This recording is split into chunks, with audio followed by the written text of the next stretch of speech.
Hello, everyone, and welcome to today's webinar, Supporting Success by Bolstering Internal Motivations. My name is Grace Rowland, one of the graduate assistants at IHEC, and I'll be your moderator. I'm assisting Aisha, the Assistant Director for the Illinois Higher Education Center for Alcohol, Other Drug, and Violence Prevention, and we are very excited to be hosting today's event. Before I hand over the microphone, I have a few housekeeping items to cover about today's webinar and the GoToWebinar platform. For those of you new to using GoToWebinar, you will see the control panel on the right of your screen. This is where you'll find the chat box that you can type and submit to during the presentation. All attendees will be muted for today's program, but that does not mean you still can't participate. So without any further ado, I'd like to introduce today's speaker, Brenda Young. She is a program manager in the area of wellness and health promotion at Arizona State University. 25 years experience within the health industry has provided Brenda an avenue where she has continued to hone the art of interpersonal communications. Currently today, her primary focus is developing and coordinating health promotion prevention programs supported by evidence-based practices. Brenda obtained a master's in public health from University of Arizona and her bachelor's of science degree in health from Texas A&M University, College Station. Welcome, Brenda. The stage is yours. Thank you, Grace, and welcome everyone. And it looks like we have some people who are online, and so thank you all. If you would just take a moment while we're kind of getting started and just quickly maybe type in your name and where you are from and kind of what your area of expertise is really quickly in the chat box. It's just a nice way for all of us to get to know each other a little bit more. So if you could just take a moment and do that. And I just want to say, again, how much I appreciate you all allowing me and inviting me to be a part of this discussion as we're kind of thinking through, how is it that we can help our students be successful?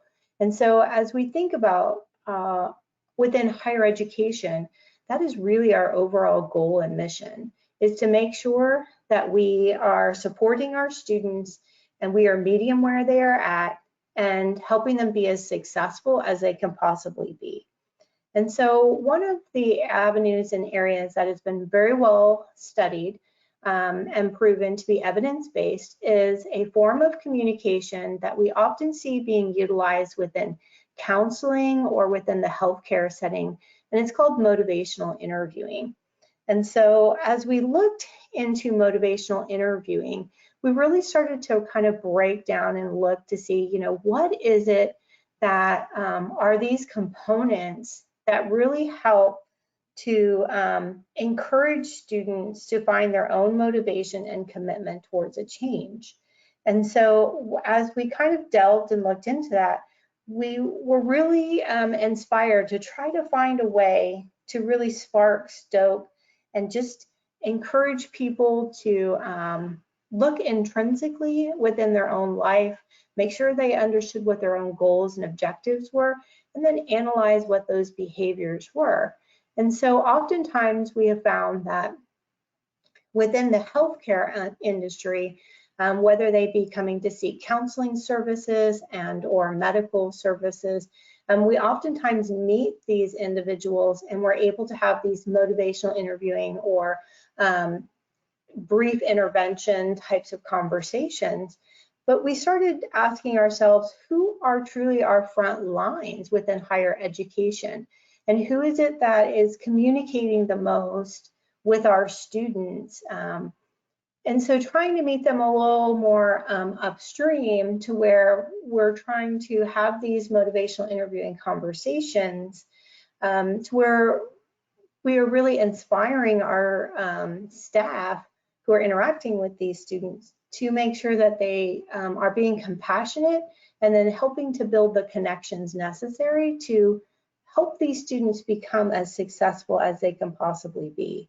And so as we thought through what we were doing and we thought about the socio-ecological model, it really drove us at Arizona State University to start thinking about building capacity within our faculty and staff outside of wellness and health promotion on how to actually take these motivational interviewing principles and start applying them in their conversations with students. And so that's how we started and developed what we would call the C3 program. And so that's where we are at. And so I would like to share with you all today a little bit about how we go about doing that. And I do like this to be interactive.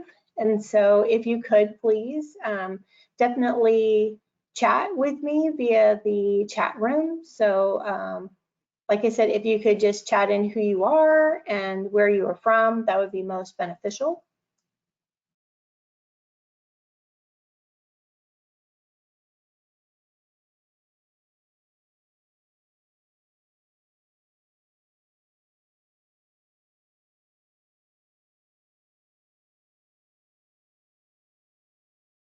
Really trying to bolster student success.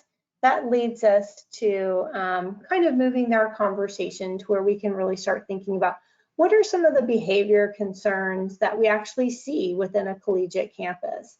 And so as we think through like the COVID backdrop that we are experiencing today, we might see that some of our student behaviors of concern might be increased or elevated based on what is happening. And so as we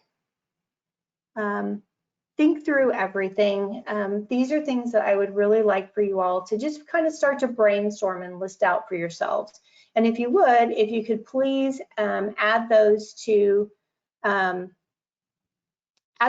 chat room, that would be really good. So I'm going to give you a moment to just kind of think through and start listing out what are some of these student behaviors of concern and then type them in.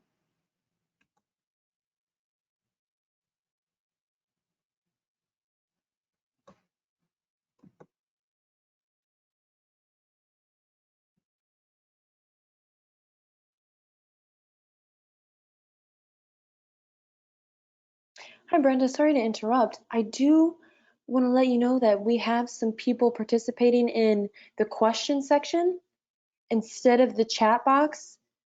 If I can read them to you, or That would be great, Grace. Thank you. okay. So for the first question about where people were from and kind of their area of expertise, we have Kathleen Koviak. She's from the University of South Florida, Tampa, and she does health promotion. And then we have Amanda from Illinois State University. She does health promotion, violence prevention, and academic advising. And then Mary Duckett, AOD specialist at Loyola College. And those three from your first question, kind of getting the feel of everyone. And then the second question of student behaviors of concern, Amanda typed in mental health and Mary typed in vaping.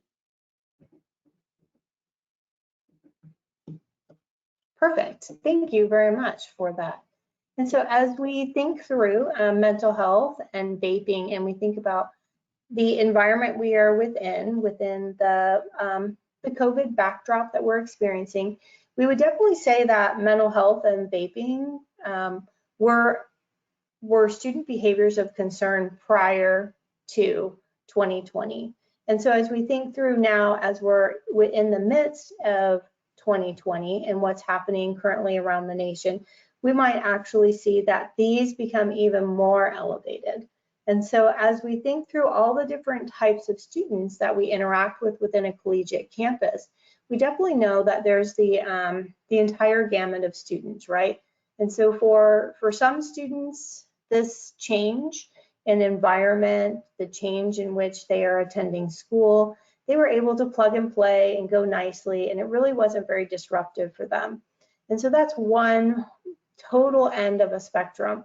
And then we have the other end of the spectrum where we have students who this was very disruptive. They maybe didn't have access to internet capabilities, to their new home, to wherever they had to relocate to. Many of them maybe had to transition to different time zones. And so just different changes that were having to be made. And so whenever we have students who are experiencing change or those different types of things that occur, we can start to see that behaviors of concern, especially if they're utilizing some of these behaviors of concern, such as vaping as a coping mechanism, then that could be exasperating that behavior, meaning that it would be increasing. And so these are some things to think about as we are thinking through compassionate communication. We're trying to educate our staff across an entire collegiate campus. So that means we're trying to educate the entire environment on how to have these compassionate communications moving through. And so I would like to start with that kind of conversation starter, just so we start to get a better understanding of what are some of these concerns that we actually see within our college students moving forward. We also can keep in mind that there are other types of emotional distress that can happen. And as we think through what some of that emotional distress might look like, especially as we're in the midst of COVID-19 and everything that's happening, but also as we start to come out of COVID-19, we might start to see more mental health, anxiety, not knowing if it might resurface, or there might be a, how long this disease state could be continuing within the environment, so on and so forth. It could be exacerbating any type of anxiety. The self-isolation that we're asking individuals across the nation to do, where they're sequestered. For some of them, what we hear down in Arizona is that we hear that there are some students that live within a 12 by 12 area, and sometimes even smaller than a 12 by 12 area. And so how do we encourage and make sure that they're getting the interactions that they need to make sure that we're bolstering the mental health that is necessary to help them be resilient through these trying times. And so as we think through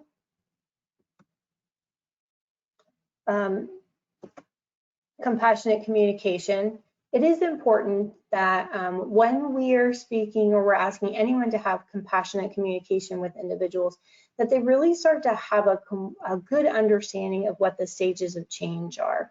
And so this is a short video that we show to everyone on campus to make sure that they understand the stages of change. So I want to share this with you just so you can see. This is a relatively new one. It was developed in 2018. And these are videos that you can find on YouTube, and I did provide the source there for you. The trans-theoretical model, also known as the stages of change, represents a person's readiness to change. There's 6 stages. These are pre-contemplation, contemplation, preparation, action, maintenance, and relapse and lapse. Today, we'll look at the model in the context of alcohol and other drug use. Identifying where a person might be at in the change process can provide some direction as to how they can best be supported. Let's take a closer look. Pre-contemplation. People in this stage aren't worried about their use. They're not interested in stopping or cutting back. Even though other people might be concerned about their use, for them, the benefits far outweigh the consequences. Contemplation. People in this stage of change still enjoy using. However, maybe they're starting to notice some problems from their use. They're weighing up what changing might mean for them. Preparation. This is when the not so good things about using are starting to outweigh the things they enjoy about it, and they begin preparing to make a change to their use. Action. They've started to make changes to their alcohol or drug use. It will depend on the person's goal, but this might include things like using less or stopping. Maintenance. They're maintaining this change. They've been in the action stage for long enough that change has become easy. They've got this. They're no longer dealing with constant cravings and triggers and have maintained their goal for a significant period. Relapse or lapse. A relapse is a return back to using, and a lapse is a slip-up. A lapse does not automatically lead to a relapse. Both lapses and relapses provide an opportunity for the person to learn more about themselves, what triggers them, what challenges them, and what promotes opportunities for growth. It's really important to help the person see any lapse or relapse as a learning opportunity as opposed to a failure. People learn a lot more from their setbacks than from their successes. And that's the stages of change, or as it's known as in technical terms, the trans-theoretical model. And so as we think through this particular video and we learn about these stages of change, it is important that we try to emphasize to everyone across campus is that you have to be able to try to listen as someone is communicating with you. Really be that active listener and try to figure out through their conversation kind of where they fit within these stages of change. So are they really in a point where they feel like they are ready to make a change? So they're contemplating with it, or pre-contemplation. And it's important that we understand this, especially for individuals who are just doing interactions with students. Maybe they're doing academic advising or they're a faculty member, is that if the student doesn't necessarily see that there's an issue with their current behavior, then they're not likely to actually change that behavior. They're in pre-contemplation. And so that means that we need to understand where they're at, and then we can maybe ask some open-ended questions to try to evoke some discrepancy, but we're probably not going to get them in a short conversation to, if they're in pre-contemplation, we want to try to get them to the next step, which would be contemplation, not actually skipping all the way through to action. And so having people across our campus truly understand how these stages of change work has been helpful in making sure that they're there to truly meet the student where they are at in their stage of change, and then help bolster them and encourage them to move to the next stage of change. And so that's what we try to do and why we try to make sure that we stress these stages of change. Any questions on the stages of change thus far?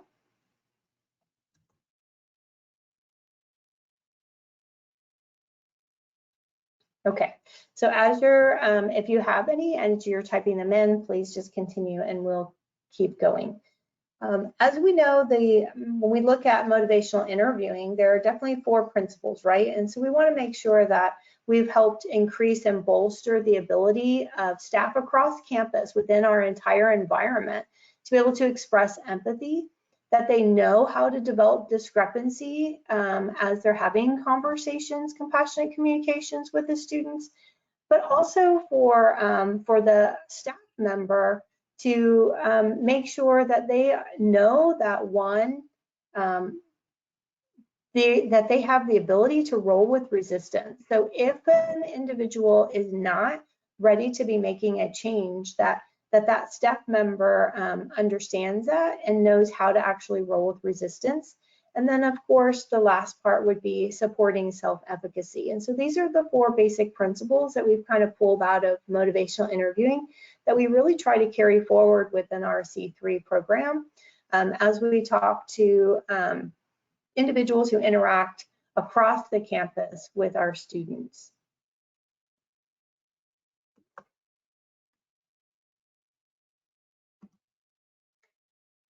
And so as we think through motivational interviewing, we also know that we use a lot of different tools as we communicate with people. And so we stress the importance of knowing how to ask an open-ended question.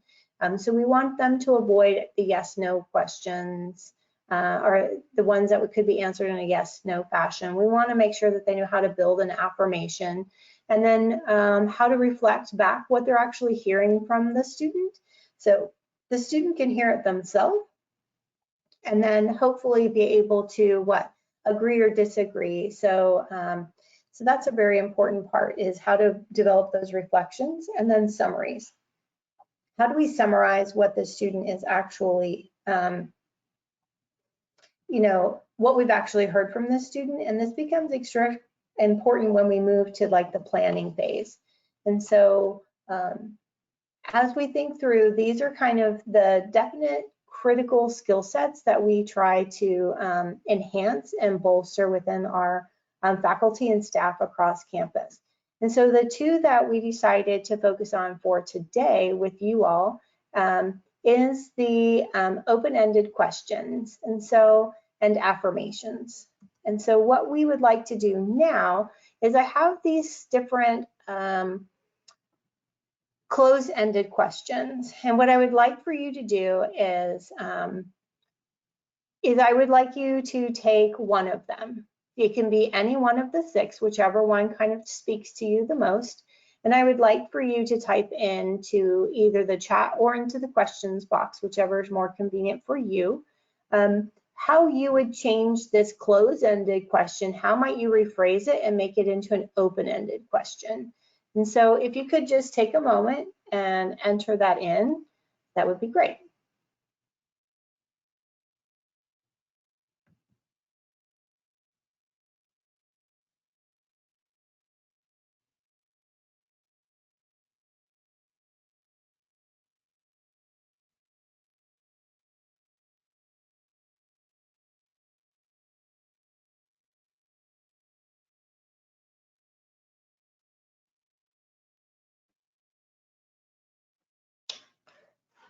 So as you all are working on this, I do want to just expand a little bit more on the reason why we would want to make sure that we're asking open-ended questions. So when we're talking about compassionate communication, we want to allow the student the opportunity to really talk through whatever is happening with them.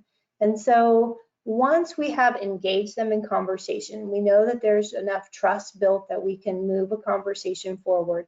We then listen attentively within this conversation, and we're trying to figure out what is one area that we want to focus this conversation towards.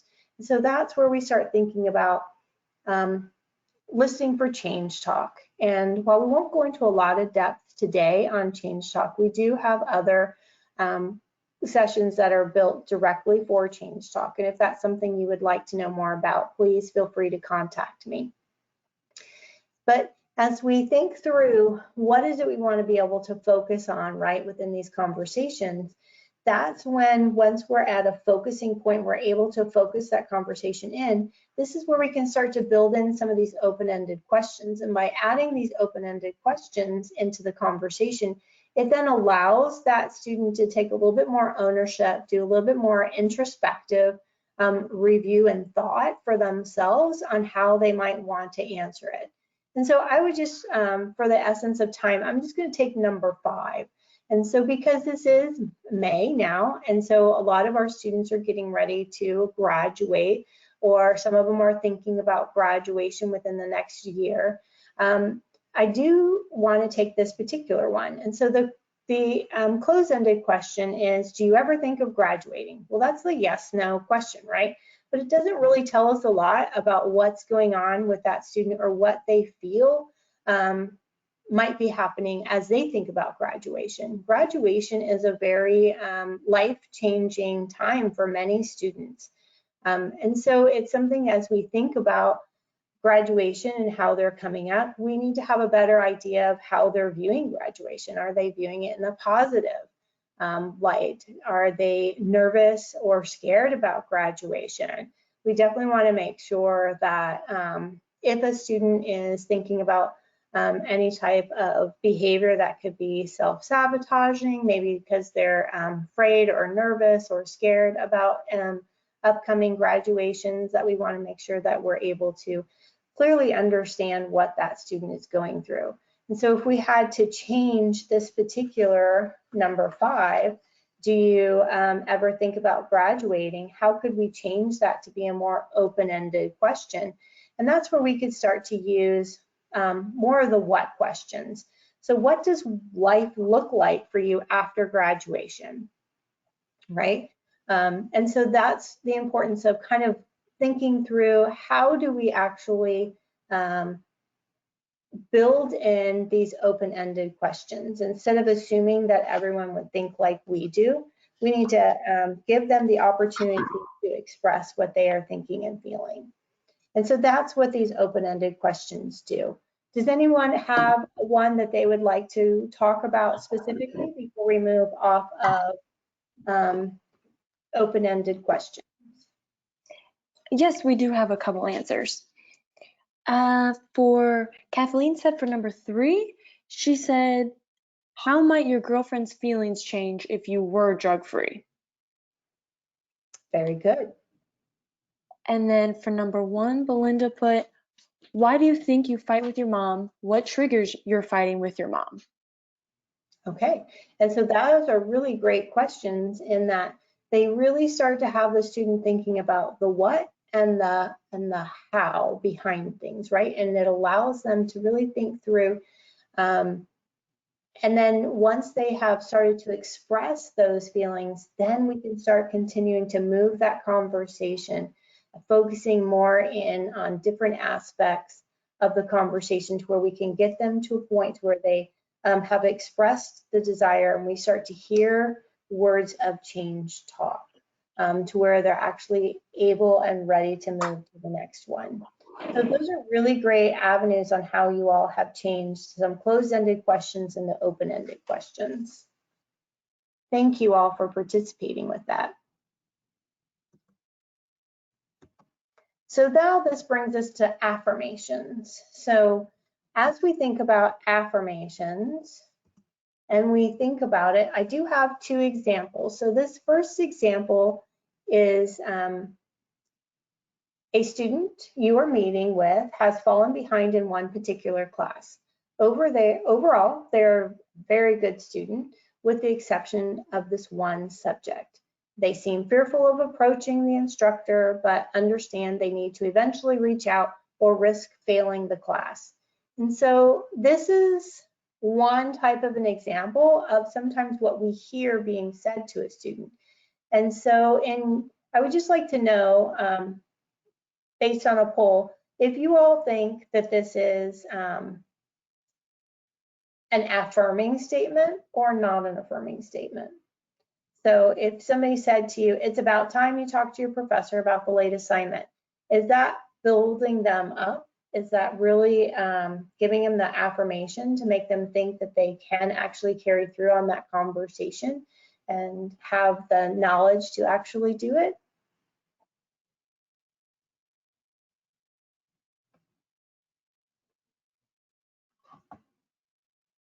And so what we would like you to do is now think about, all right, I think we're all in agreement, this is not a very affirming statement. So how would we go about changing this particular statement to where it would be more of an affirmation? And so as we think through building this into an affirmation, could you type into the box and let us know how you might change this?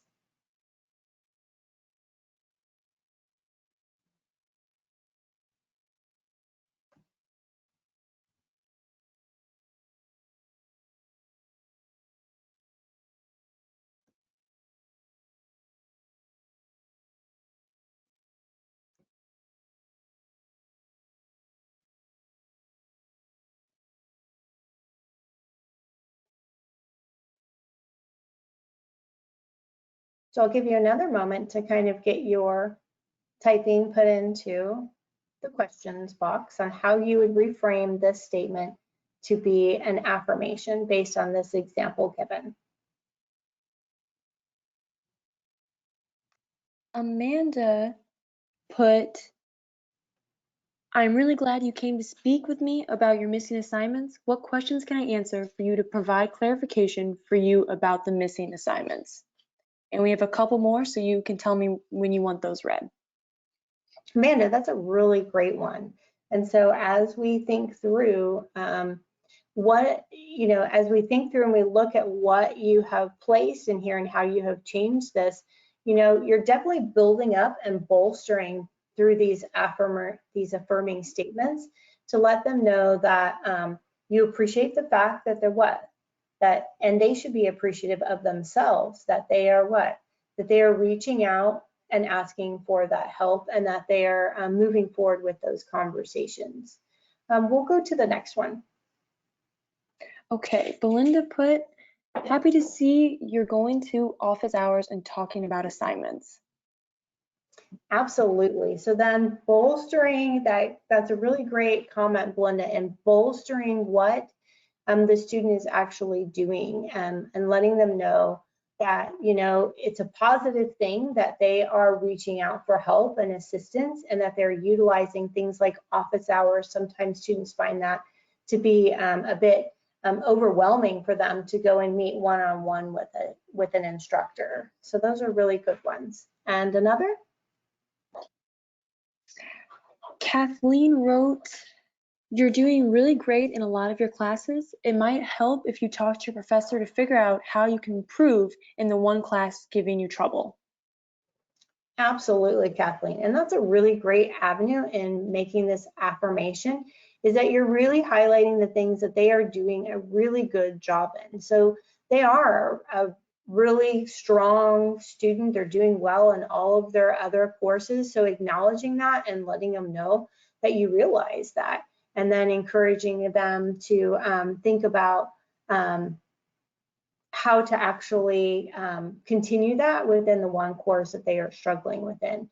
And so as we think through this one example and we think about this building in the affirmations, also think about, I'm going to give you one more example.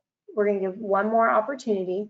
And on this next opportunity, when I change slides, what I'd like you to do is not only change it into an affirmation, but think about what would be the next open-ended question that you might put at the tail end or right after you give the affirmation.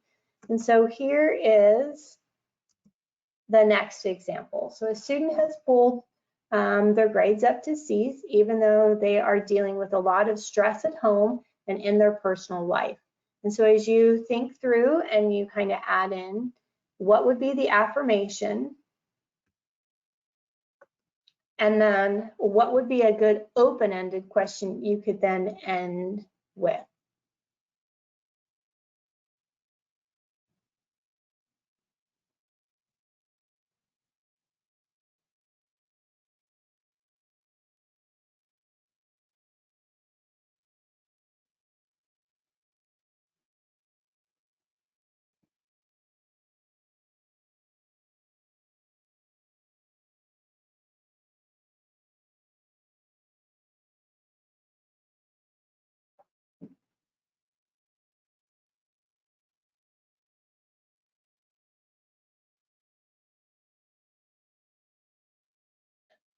Okay, so Belinda, thank you for posting yours. It's wonderful to see that you are improving.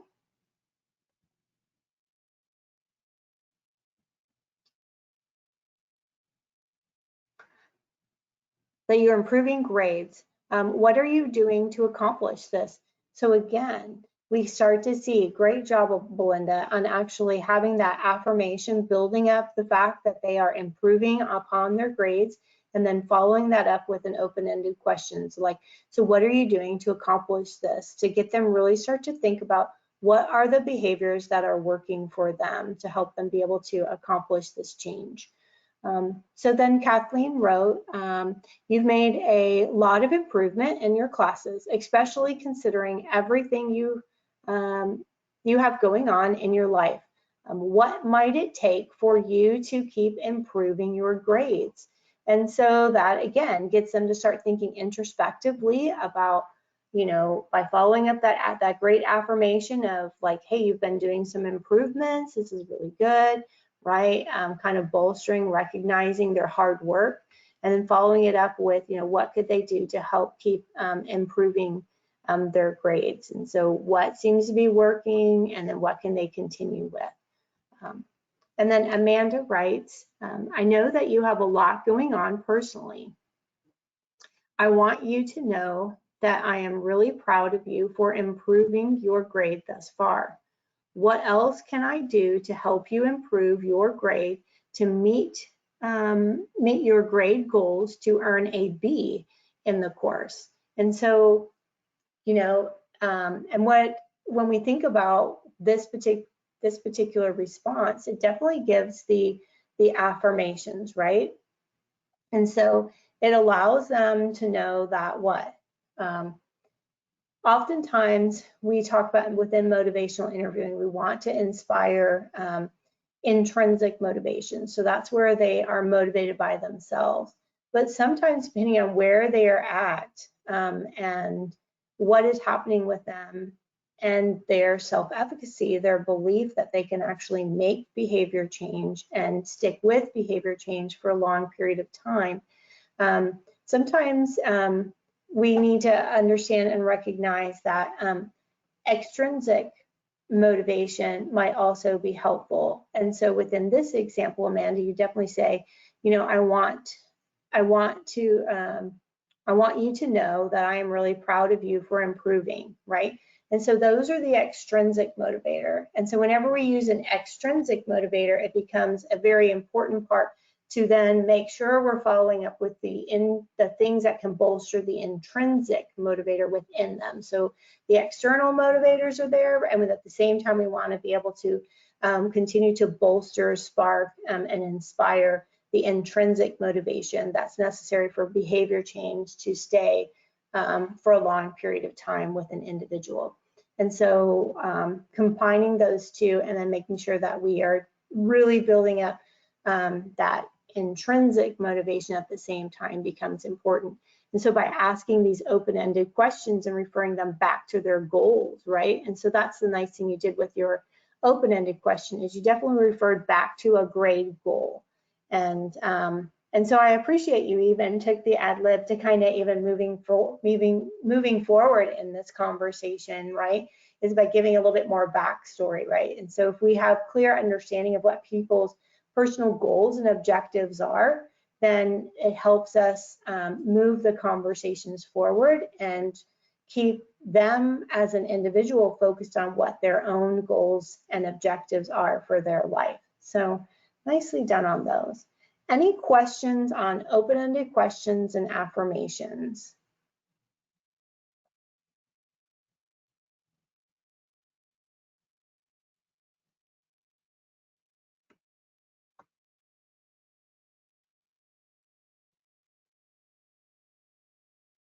Okay, so we will keep going.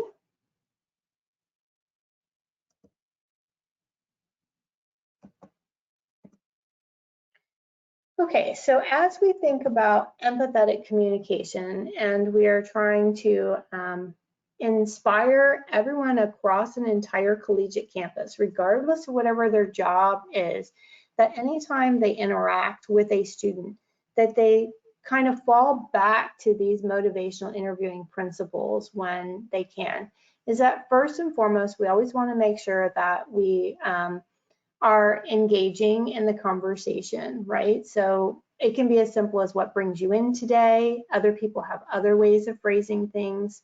But the first thing we want to do is make sure that we have an open, engaging way to start a conversation. And then we need to also think about encouraging all of our staff to even think about their nonverbal communication. We talk a lot in motivational interviewing about verbal communication and the word choices and how to create an open-ended question, or how to follow an open-ended question with an affirmation, or start with an affirmation, follow with an open-ended question. So we talk a lot about how to utilize words, but at the same time, it becomes extremely important that we remind our faculty and staff of the importance of nonverbal communication at the same time. And so what brings you in today, if they're not making eye contact when they're making those engaging types of comments, then the student may be less likely to share or want to divulge information. And so that is an important part as we think about compassionate communication, is that we be present in the moment in time in which we exist. And that means that if we're not quite ready to move to the next conversation with the next student, that we give ourselves grace to take a pause, to get ourselves into a point to where we're ready to engage in the next conversation. But you know, we need to be able to realize that and make sure that we're present within every conversation before we get them started, because that engagement part of the conversation is so critical when we think about empathetic communication. The other parts that I really want to stress before we get into this practice exercise is the importance of making sure that we're not judgmental And we make sure that the campus community is not a judgmental campus community, meaning that we need to be very inclusatory. Not everybody is going to behave in a certain manner. Not everybody's going to follow the same exact way of living their life. But at the same time, we need to make sure that we meet them where they are at, and we are not judgmental on the choices or decisions that they have chosen to do. Instead, what we want to do is we want to meet them where they're at, and then we want to make sure that we help understand what their personal goals and objectives are for their life, and that if we notice that certain behaviors are not in alignment with them achieving their goals and behaviors, then that's when we start to we focus in the conversation and we start to evoke some discrepancy. And so you can start to see what you see on your screen right now is an actual kind of a practice. Well, I like to call it like a recipe. And so what we like to do is we like to have our staff members to actually practice having a motivational interviewing conversation. And so this is a recipe we kind of give them to follow. We also tell them that, as with any good recipe, we need to make sure that we add in the flavors that make it our own. And so as we think through what would those flavors be that we would add to this type of a practice exercise, they would be flavors such as how do you build in more open-ended questions? How do you build in affirmations based on what you're hearing back from the student? How are you able to, how are you then able to build in reflections? Where do you need to just restate back what the student has told you? Where and how can you build in a summary to help kind of move a conversation along to where the student is able to hear what they have actually said in its entirety being summarized for them. And so all of these things, that's what are those special ingredients that kind of give this practice exercise its own flavor to make it feel more like you.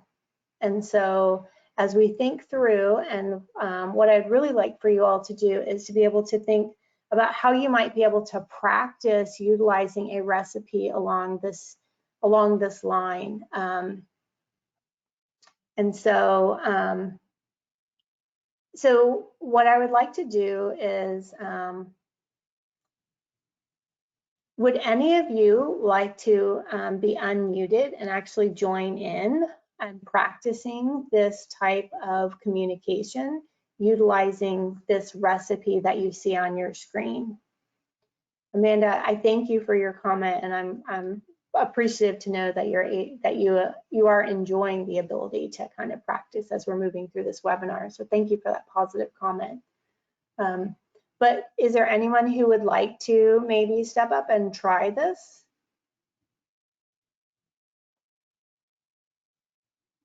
So you can either be the student and have an issue that you would like to fix, and I would be the person holding the conversation, or what I'd really appreciate if one of you would actually want to actually practice utilizing this style of communication. You can see there is the readiness ruler that is off to the side. So when you get to the evoking part, when you're asking them to rank their, like how important it is for them to make a change, we're having them rank it on a scale of 0 to 10, right? So 10 being most important, 0 being not so important. And that helps them to start to think about what part of the communication is it to where it builds that intrinsic motivation to where they're like, oh, this is something that's important to me. Oh, I do want to make this change. And then that helps move them to a point to where we can get them to planning. The one thing I do want to tell you is that as you are going through and practicing with this style of like kind of a recipe for moving through the conversation, keep in mind this conversation may take multiple times that you are actually stopping and having a conversation with someone. They may not be ready to be able to tell you the 3 best reasons for why they might want to make this change, that might be something where you have to pause and move the conversation to a later date or a later time. You might need to just give them some time to ponder and to think. So don't think that you'll be able to do all of this all the time in one conversation. This sometimes gets chunked up into multiple conversations. The key is remembering where you were within a conversation and being able to pick up and continuing to move that conversation forward with that one individual student as we're moving through. Do I have any volunteers? Okay, well, Grace, then I'm going to have to ask you to be my volunteer. So, you ready? Grace? Yes, sorry, I had to get past on this question before it let me talk, but yes. Okay, so, oh, sorry, go ahead and then I'll go. So I'm just going to start the conversation by saying, hi, Grace, it's really good to see you today, and thank you for being a part of this. So, you know, what's going on in your life, and what kind of brings you in that you might want to chat with me today? So first off, it's great having you here too. And I've been having trouble, so not being in routine, I still get up early, but the challenge is getting up early and working out. And you know, after a long day, working out is probably the last thing I want to do. So that is my challenge currently. And yeah, wondering your thoughts. All right. Well, we definitely have had a change in routine recently. I think we can all say that we have experienced that. But I'm just curious, when we think about like a change in routine, you know, what is it about the change in routine that you find most difficult when we're thinking about like working out? I would say feeling as if I can just do it later, you know, always kind of pushing it back Okay. and just not having to go into work and being able to do it remote or, you know, whatever the case may be. Okay, so definitely the challenge of this like change of routine is that you think when it comes to exercising, you can be pushing it back, those different types of things. The one thing that I did want to clarify with you is, as we're kind of having this conversation, are you finding that by pushing it back that you're working out less or the same or more? I would say less. Okay, so you're finding that you're working out less. So with this change in routine, you're finding a challenge in trying to figure out how you can work out. Were you trying to, before all of these challenges and change in routine occurred, were you trying to, like, were you happy with your workout routine and regimen, or were you, like, tell me more about what you were feeling prior to these changes? I guess it was kind of a drag to do it in the morning, but ultimately I wanted to do it in the morning and especially get it done because it starts my day off right. So what I'm hearing you say is it's definitely you find value in starting your day with working out.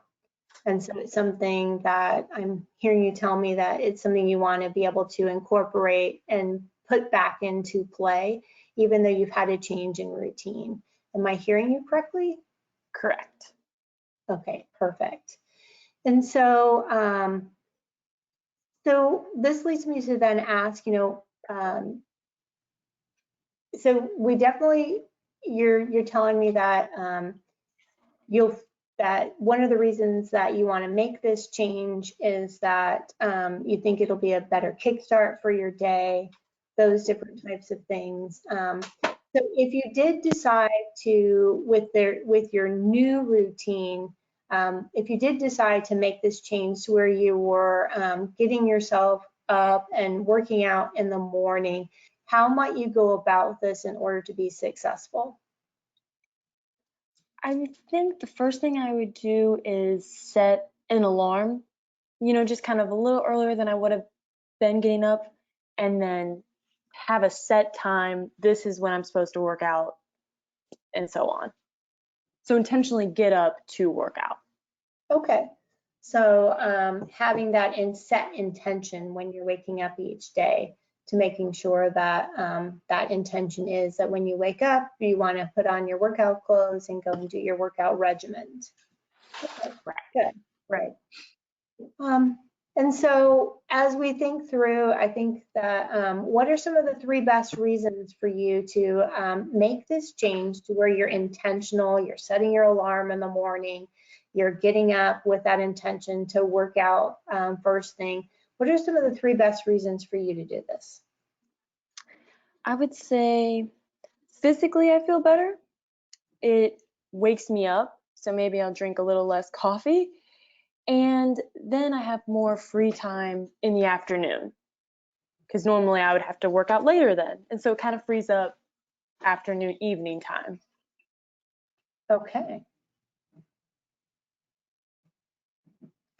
All right, so I'm definitely hearing that this is something that, you know, with the change in routine, some things have been disrupted for you, but if you continue to, like, if you can start to set your alarm, having that set time to where you wake up, you get yourself dressed, you start doing your morning workout, getting those exercise built back into your day, that you feel that you're going to physically feel better, you're going to be more awake first thing in the morning, which might help reduce your caffeine intake. And that hopefully will then free up your afternoon time to where you could actually do other things that you might enjoy. And Correct. so as we think about these 3 best reasons for you to make this change, how important is it for you to actually start setting that alarm with that intentionality of waking up and getting your exercise done on a scale of 1 to 10, and 0 being not that important and 10 being extremely important? I find it very important. I would say in between 8 and 10, so I'll give it a 9. Okay, all right, good. So it is, so I'm hearing you say this is something that's important to you. You definitely see value in it. And so you were saying you're between an 8 and a 10, and you kind of split the difference and said, hey, I'm a 9. So, you know, why would you say that you're at a 9 rather than a 5 as far as why this is so important for you? I would say a 5 kind of puts me at, I don't care whether I work out, and that for me isn't the case. I definitely do want to work out and I want to get it done in the morning. And so yeah, I don't know. It's my routine, or what I hope to be my routine again.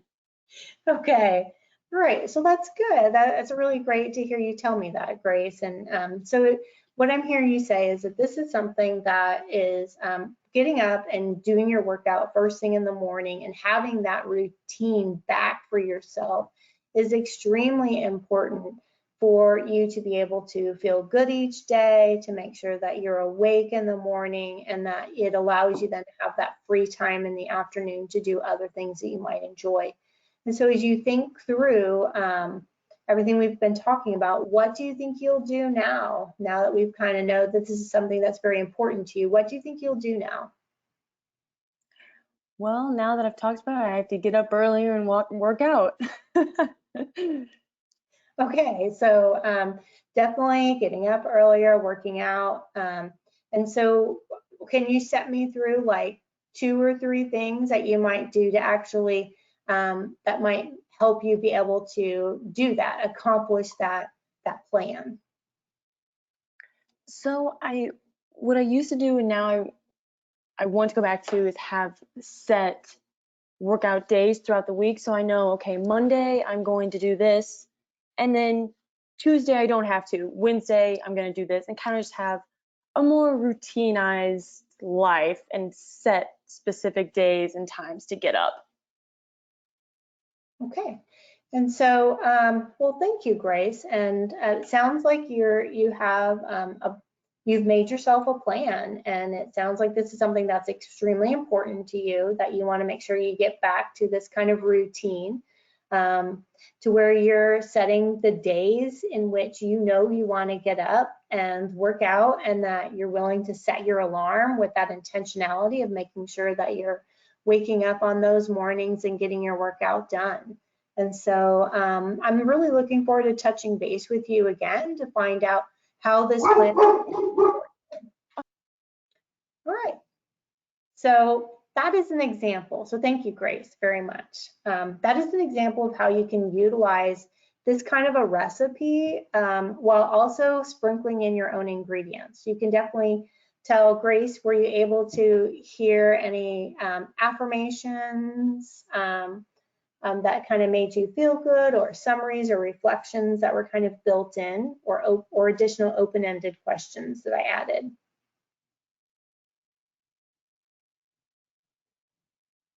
And so as we think through what we do with compassionate communication, is that this is a recipe that anyone who interacts with a student, if they can remember these, how to engage, how to focus, how to evoke, and then get a student to a point where they're actually being able to develop a plan, goes a long way to helping our students understand and know how to develop their own personal plans for change, whatever that change may be. And so that is really our reasoning behind why we have gone to trying to encourage motivational interviewing concepts throughout our campus at Arizona State University, to try to make sure that we have that inclusive environment where we're meeting students where they are at, and that they don't necessarily have to come to the health center or the counseling center. At the same time, though, we are definitely encouraging our faculty and staff and building up their capacity to know when to make that referral to health services, to counseling services, to where they can receive additional support to help them be able to accomplish and be successful their own personal goals for their own life. And so that's what we're trying to do at Arizona State. And I wanted to just thank you for allowing me to have the opportunity to share with you some of the tips and tricks and tools that we utilize on our campus. And hopefully it is something that you all can begin to utilize on your campus. And so if you haven't had an opportunity, you can take a snapshot of this and give us some feedback, because I do like to know how we could improve. But also, just there's my contact information again if you didn't get it earlier. But if you would like to learn more, or would like to have further discussion on how we embed compassionate communication that leads to connection throughout our campus, and how it has been infusing within our environment, please don't hesitate to reach out and contact me. And with that, I just want to say thank you all very much for your time. Grace, thank you for being a willing participant and allowing me to show how you can utilize this practice in everyday conversation in helping someone move towards behavior and behavior change. So if there's any other questions, please feel free to put them in the chat. And thank you all for the positive feedback that I'm seeing there in the question thread. So it's been a pleasure, and please reach out to me offline, and thank you. Thank you, Brenda, and thank you everyone for attending today's webinar. It has been great, and thank you for letting me participate. So I just wanted to say one little thing. So please keep an eye out for an email for GoToWebinar. They'll come about an hour after this program. The email will have a link for you to fill out an evaluation, and this evaluation will really help us with the planning of future events.